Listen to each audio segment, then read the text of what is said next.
crecimiento personal y coaching, Jaime de Casacuberta y Guillermo Zurita. Desde la cafetería de UCB Radio, iniciamos una activa conversación con el auspicio de Melipaz y Valupaz de CNOP. Don Jaime de Casacuberta, ¿cómo estamos?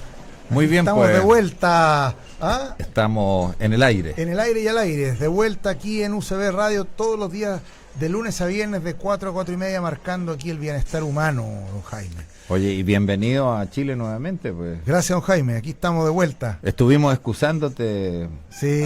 hartos días. Hartos días, ¿Cuántos sí. días estuviste en México? Sí, estuve 8 días, sí. 8 Eso días da para un programa entero para contar la experiencia, pero que hoy vamos a sacar algunas ideas. Experiencia de bienestar. De bienestar, sí, sobre todo lo que tenga que ver con el bienestar humano y fíjate que destacar que a pesar de que México se podría percibir como un país inseguro, estuve en una de las ciudades más seguras de México, según los indicadores, que es la ciudad de Tlaxcala. Después vamos a hablar un poco específicamente de eso. Una cultura de conciliación, ¿ya? Y eso viene desde la historia. En contraposición de la cultura mexica, que es una cultura más agresiva, más violenta, por decirlo así. Los mexicanos eran mucho más violentos, que son los que se ubicaban en el lago Texcoco, lo que hoy en día es la Ciudad de México. Claro. Y los tlaxcaltecas, que era otra cultura también, eran más tranquilos, más pacíficos. Entonces, precisamente el día de hoy vamos a hablar de la violencia, don Jaime, que era un tema. Pero está bien introducirlo de esta forma, porque México, yo creo que la mayoría de nosotros tenemos esa percepción. Sí. De que hay áreas en México, hay zonas de México y zonas más o menos grandes, sí, bastante violentas, claro, donde, como se está usando decir ahora estos últimos días, hay ausencia de Estado. Ausencia de Estado. O también se puede decir de otra forma, en donde el Estado es sustituido por los narcos, digamos, claro, que son los que le ofrecen protección a ese grupo, claro, a cambio de esclavizarlos, por totalmente, supuesto. Claro. Hay como una suerte de poder, un poder como encubierto. Claro, un poder, ilegal, claro, marginado a las normas democráticas y todo. Pero es interesante lo que tú descubriste en ese viaje sobre esta tribu, ¿no? Etnia. Es una etnia, sí, son los náhuatl, que es una cultura. Pero cuéntanos un poco cómo fue que llegaste a esa conclusión, porque tenía que ver con la llegada de los españoles. Claro, lo que pasa que cuando Cortés llegó a América, llegó por el Golfo de México, que actualmente es la ciudad de Veracruz. Sí. Ahí construyeron un fuerte muy bonito. Y después, para entrar hacia el centro de México, donde actualmente es la Ciudad de México, donde estaba el lago Texcoco en esa época, donde estaban los aztecas, que son los mexicanos, por eso se llama México, viene la cultura, claro, de los mexicanos, se toparon en el camino con los tlaxcaltecas, que era otro grupo que estaba dirigido por 4 señoríos le llamaban en esa época, quienes tuvieron que negociar de los cuales, por ejemplo, se cuenta la historia de que Pizarro tenía una traductora que al final terminó siendo su novia y terminaron teniendo un hijo. Y esta persona, que era la traductora de Cortés en el idioma náhuatl de ellos, les tradujo y... Ella era nativa. Nativa de allá, claro. De esa misma etnia. De esa misma etnia, tlaxcalteca. Y se supone que los tlaxcaltecas, en vez de ser oposición a Cortés, en vez de atacar, conciliaron, hicieron una suerte de alianza. Una cierta alianza donde tuvieron que ceder algunas cosas, pero no hubo violencia, no hubo ataque, no hubo saqueo, no hubo nada, sino que fue una conversación, bueno, de hecho, la Iglesia Católica, como bien sabemos, cuando hizo el proceso de evangelización, mucho de lo que uno puede mirar en las culturas prehispánicas es lo que hoy en día se habla de sincretismo. Yeah. Y el sincretismo tiene que ver un poco con esta fusión de la Iglesia Católica con la religión local. Es decir, ponemos una cruz y al lado de la cruz ponemos la serpiente emplumada. Como una fusión de ambas.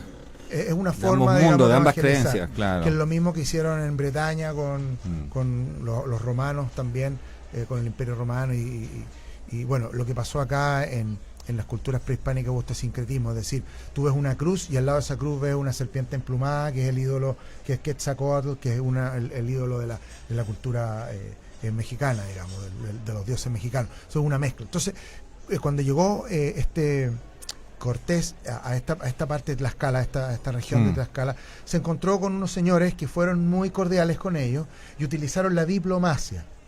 Y eso fue un poco lo característico de esto. Hay todo un mural en la ciudad de Tlaxcala. La ciudad de Tlaxcala está a 2 horas del DF hacia el este, hacia el lado del Golfo de México. Y es una ciudad muy tranquila, es un estado de Tlaxcala, tiene 60 municipios.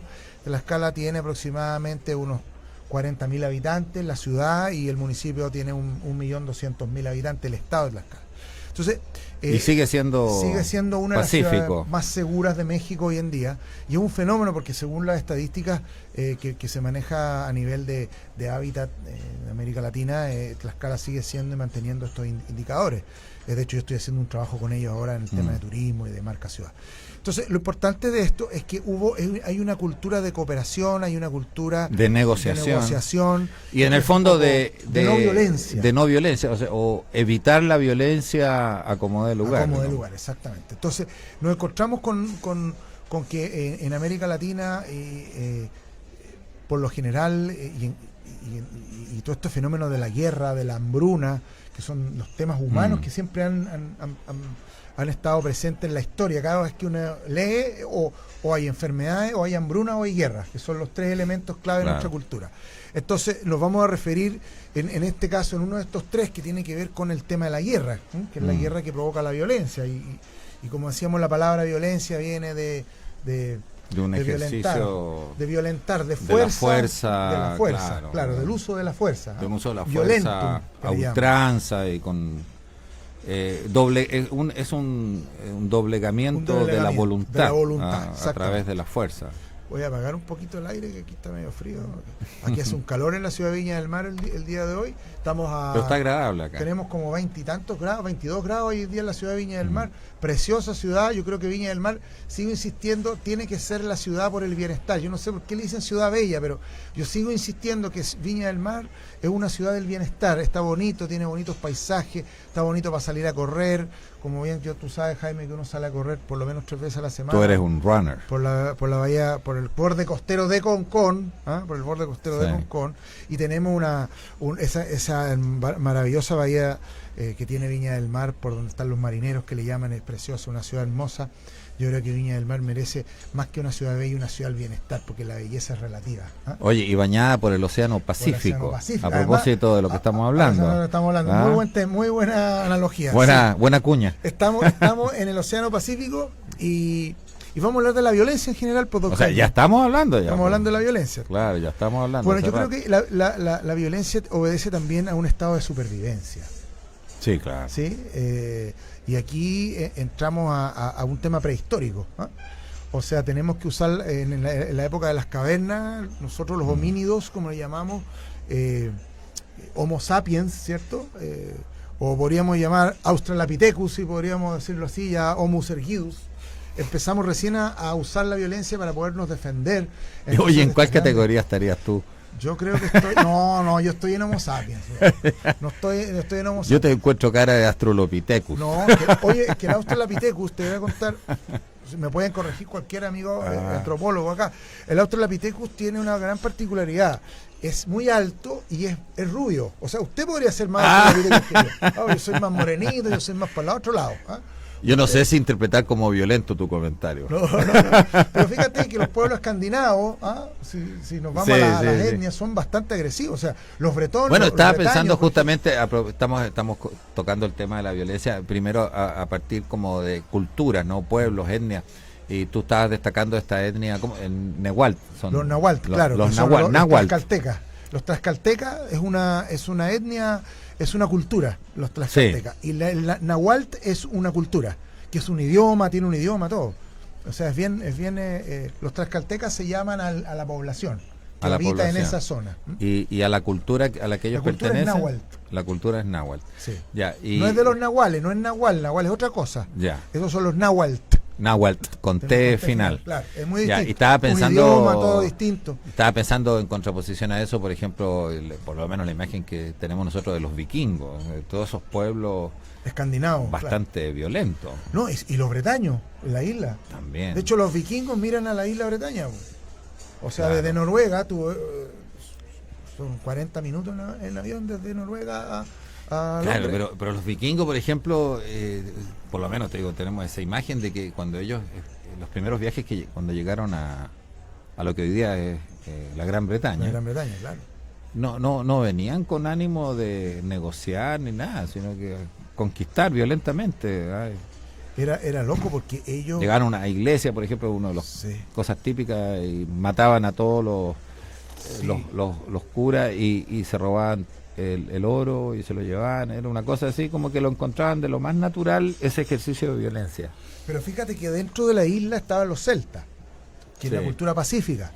Y lo que hablábamos anteriormente de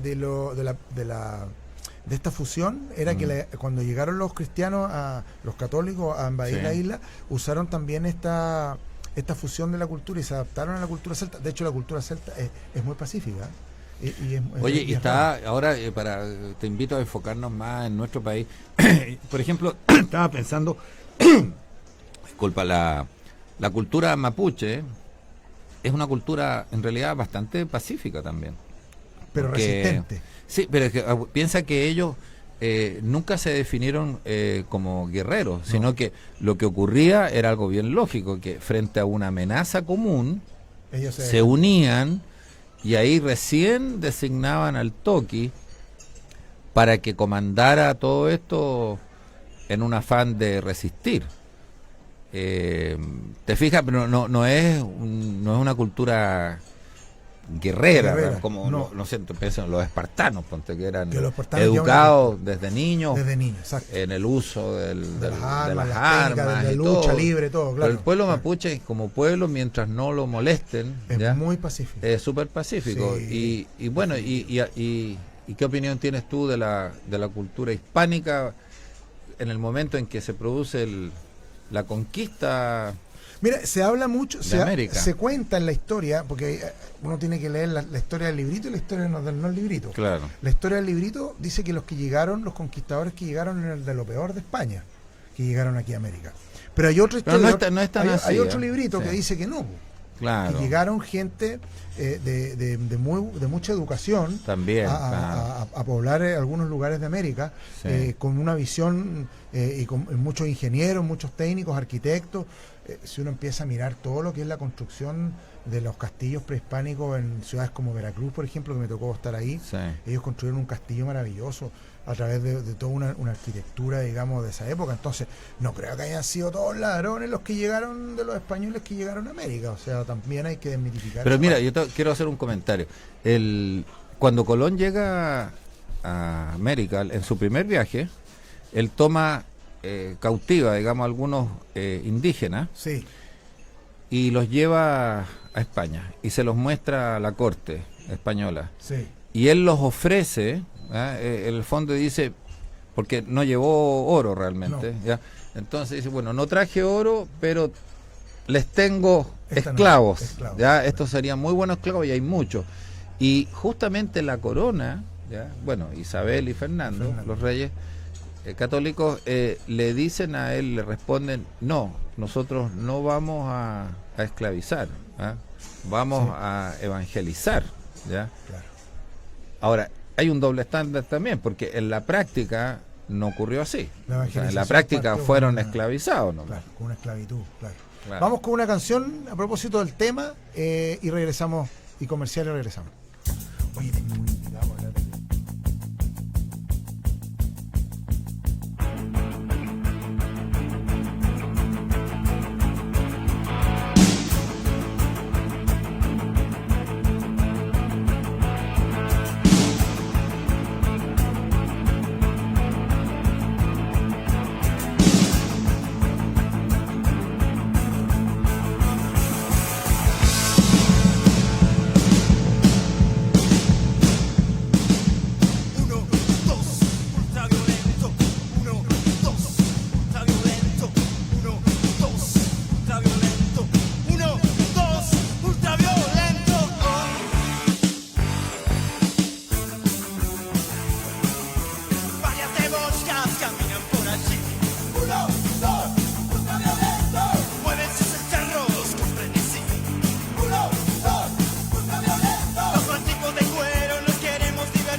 Comienza un día tranquilo con Melipaz, tranquilizante natural que calma la ansiedad y combate el estrés.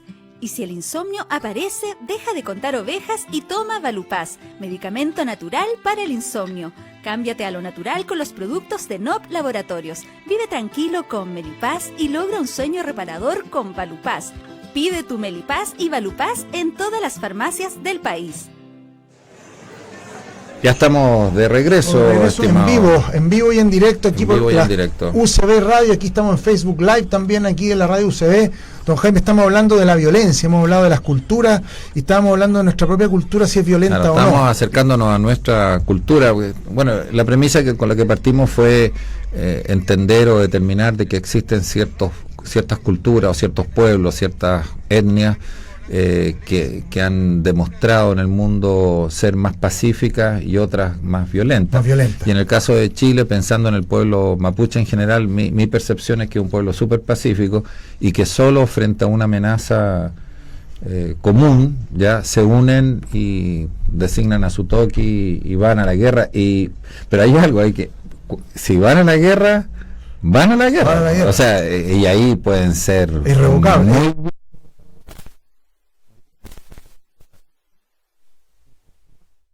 ¿Cuánto tiempo aguantaron a los españoles? Bueno, duró la guerra? ¿100 años? Técnicamente nunca se firmó un tratado de paz con los españoles y creo que es el único caso prácticamente en el mundo, que somos resistentes. Entonces llevamos en el ADN entonces esa resistencia. O sea, tenemos esto que lo podríamos hacer un paralelo con lo que nos pasa hoy día, sí, de que parece que somos un pueblo, bueno, ahora ya estamos todos mezclados, digamos, pero todos tenemos parte de esa sangre, yo creo, esa sangre original mapuche y del resto de las etnias, pero pareciera que somos un pueblo que en principio súper pacífico, ya, con gran capacidad con mucha paciencia, con gran capacidad de aguante, de tolerancia, y que al igual que como ocurría con los mapuches antiguamente, llega un punto en que si ya te sientes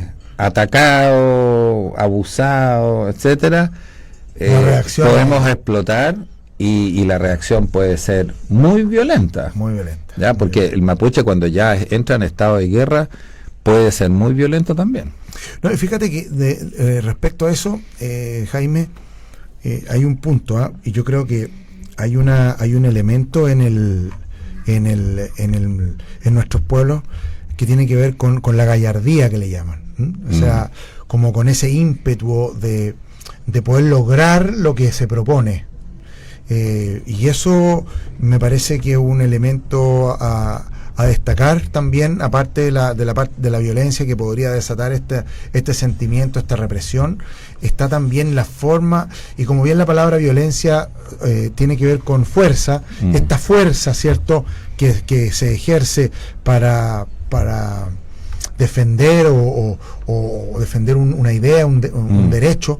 Hay toda una pasión, porque esta cuestión se hace con pasión, claro. No con compasión, sino que con pasión, o sea, con una fuerza, digamos, extrema. Entonces, eso yo creo que también es importante destacar en nuestra propia cultura. Somos un pueblo, y la palabra pueblo a veces como que no puede sonar muy bien, porque el otro día yo publiqué algo en un grupo y dijeron, no, es que esto no es un pueblo, es una comuna. Bueno, vamos a hablar de... Tú sabes que en inglés si tú dices you people, claro, es ofensivo, es despectivo, claro. Es como decir tú, una persona ordinaria. Claro, digamos, people, claro.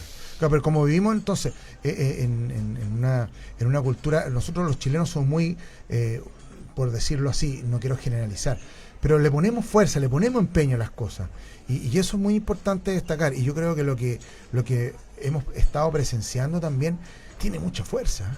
Ha tenido todo una repercusión, la en términos de que hasta los propios gobernantes han tenido que ceder. Fíjate. Sí, claro. Bueno, o sea, de hecho, en este minuto la agenda del gobierno está apuntada por la presión ciudadana, digamos. O sea, la ciudadanía es la que le está diciendo ahora, minuto a minuto, ocúpese de esto, ahora de esto. Le está dictando qué es lo que hay que hacer realmente. Y un fenómeno que se está dando en varias ciudades de América Latina, no solamente aquí. Partimos en Ecuador, Después ahora en Colombia está lo mismo. O sea, hay como una explosión, digamos, en América Latina, en algunos países de América Latina. Claro. Y casualmente Colombia, y mira que casual, entre los países que tienen mejor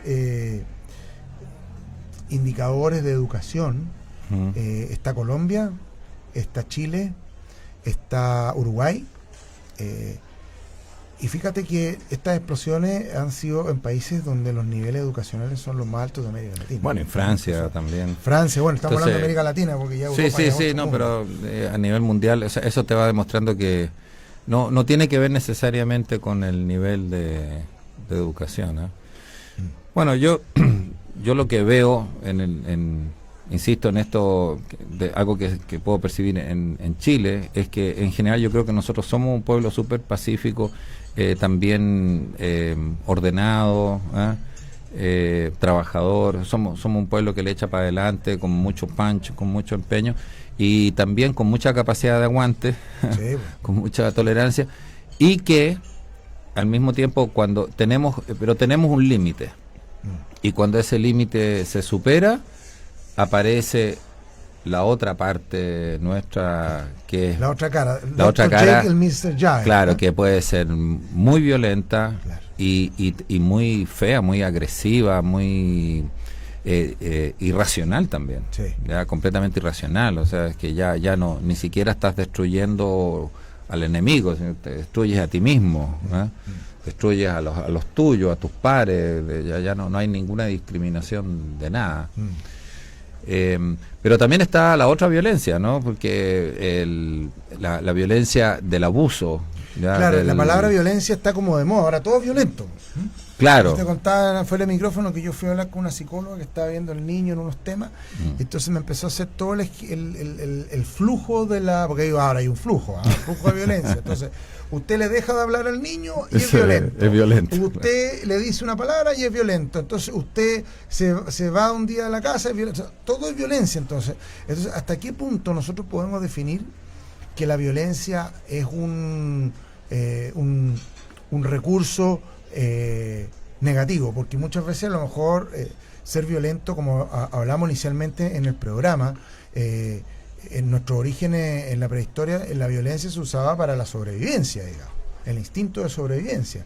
Claro. Y ahí teníamos que ejercer violencia para matar a los animales y llevar la comida a las cavernas, digamos, ¿no? Si es que creemos en la teoría de las cavernas. Oye, pero ahí está la cosa que a mí me hace ruido, porque por un lado, en la juventud nuestra, si tú le hablas con cualquier millennial, te vas a dar cuenta que por una parte ellos son súper antiviolencia, y en el sentido de que cualquier cosa atenta contra los derechos humanos. Entonces sí, tú no los puedes tocar, no le puedes hacer nada, ni levantarles la voz, ni nada, porque eso es violento, eso es atentar con sus derechos y todo. Y al mismo tiempo, ellos sí se sienten con toda la autoridad para ejercer violencia, con las piedras, destruyendo un kiosco, claro, ¿entiendes? Claro. O sacando cosas. O lo que sea. Y además hay otra cosa que hay que decirla, porque hay que tener un poco de coraje en la radio también y decir algunas cosas que no todo el mundo le va a gustar.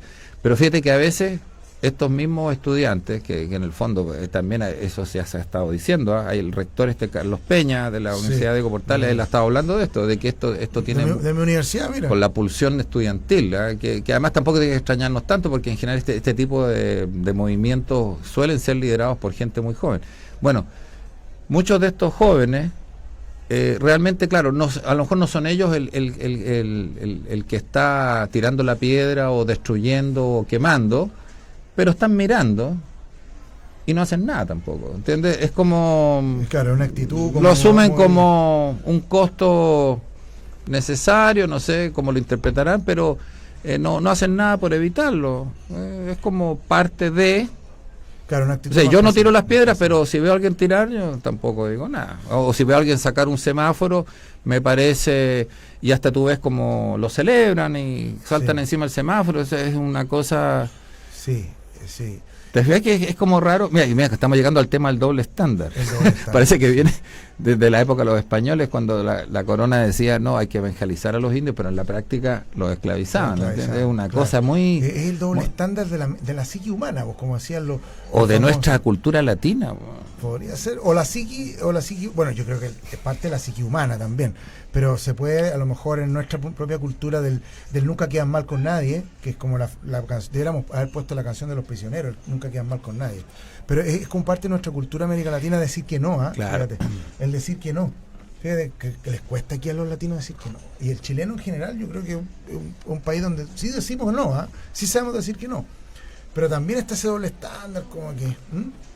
Sí, hay una cosita que yo creo que la podemos dejar como para meditarle, reflexionar, porque más que tomar posiciones, invitarlos a la reflexión de que esto de la violencia, por un lado, parece en estos días, como están todos encrispados los ánimos, por un lado un tema, todo parece violento, cualquier cosa que haga, y se ve doble visión de que algunos llegan a justificar la violencia porque sienten que los abusos te permiten justificar ahora otro tipo de violencia. No, y si nos extendemos más en el programa nos van a decir que somos unos violentos, que no estamos respetando los espacios, así que ya nos tenemos que despedir entonces, don Jaime. Nos despedimos en la próxima entrega de Bienestar en Acción aquí en UCB Radio, todos los días de lunes a viernes de 4 a 4 y media. Nos vemos entonces en la próxima entrega, en vivo y en directo acá en UCB Radio. Nos vemos.